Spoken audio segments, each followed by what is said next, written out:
In this video, I will show you how to create a kit article in Ongoing. That is an article or a virtual article that consists of other articles. In this case, we are going to create a football kit, which will consist of a football and a football pump. So to do that, we click this create new article and we call it football kit.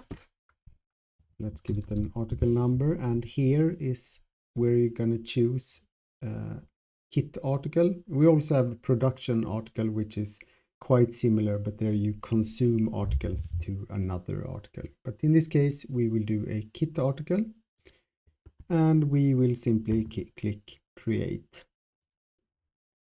And now we first have to create it, and then we need to edit it to add the so-called structure rows. So now we have packaging, production, and we click add new structure row. And we're going to have one football, and we're going to have one football pump, like that. And now we update, and now we have our football kit. And now, so let's see how it looks on an order. We can first deliver in some goods, a couple of footballs and a football pump.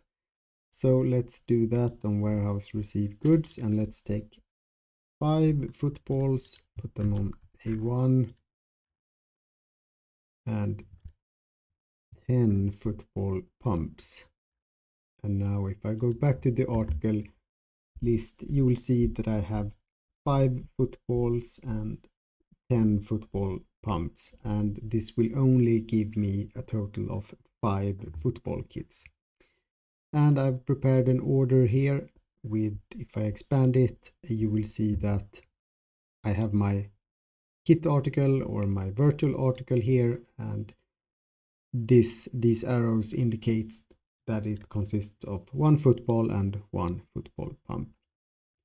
So when we go out in the warehouse to pick the football kit, we will only go to pick the football from its location and the football pump from its location.